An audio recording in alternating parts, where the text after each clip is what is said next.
Maman, je vais au magasin. Maman, encore affairée à se maquiller dans la salle de bain, lui cria en réponse. Je t'ai fait du café, il est dans la cuisine. Ne descends pas sans l'avoir bu. Le jeune homme, d'un geste lent et désabusé, attrapa le long manche de la minuscule casserole et se servit le café dans une tasse blanche. Une fois le café avalé, il fixa longuement le fond de sa tasse. Il pensait à sa grand-mère décédée il y a quelques années et qui lui manquait toujours. Ce marre lui aurait révélé si des rebondissements l'attendaient. Mais elle n'était pas là pour lui donner les réponses à ses questions, et lui était toujours bloqué dans cette routine ennuyeuse à passer de chez sa mère au magasin et du magasin chez sa mère. Pas de mare, pas de grand-mère, juste des tapis, même pas volant. Encore moins de génie dans sa lampe. Encore moins de génie, se répéta-t-il à nouveau. Il suffit de libérer le génie de sa lampe. Sur ce regain d'énergie et d'enthousiasme, il dévala les escaliers qui le menaient à la boutique. Les clients passaient, regardaient mais n'entraient pas. Les heures lui parurent interminables et l'enthousiasme du matin s'essoufflait déjà.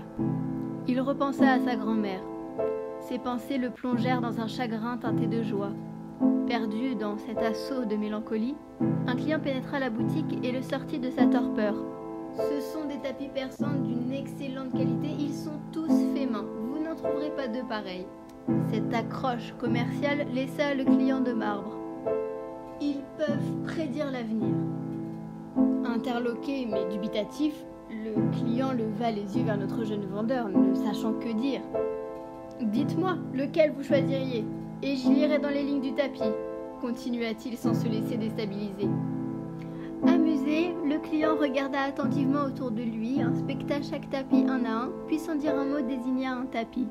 « Intéressant », amorça le devin débutant. « Laissez-moi d'abord le décrocher. » Tout en se raclant la gorge et réfléchissant à ce qu'il allait bien pouvoir dire, il plaça le tapis au sol entre eux deux. Très intéressant. Il s'accroupit et d'une main délicate, il caressa le tapis. « Vous êtes marié, n'est-ce pas ?» L'homme acquiesça d'un hochement de tête. « Peut-être que votre vie n'est pas celle que vous avez actuellement. Une autre vous attend ailleurs. Prenez le tapis avec vous et vous comprendrez. » Le client, plus convaincu par la malice rusée du vendeur que par les pouvoirs magiques du tapis, accepta tout de même de l'acheter. Puis les jours passèrent, sans que le jeune homme n'eût de nouvelles, ni du tapis, ni du client, ni d'autres clients d'ailleurs. Ceux-ci continuaient de passer devant, mais ne s'arrêtaient pas. C'est à nouveau lorsqu'il perdit tout espoir qu'il fut stupéfait de revoir son client, irradiant, entrer dans sa boutique. « Vous aviez raison. Surtout, quelques jours après mon passage dans votre boutique, j'ai rencontré une femme, tout à fait par hasard. Nous prenions un verre dans le même café, nos regards se sont croisés et l'évidence a fait le reste. Alors que tout allait bien dans mon mariage, je suis rentrée, j'ai annoncé à ma femme que je la quittais pour une autre.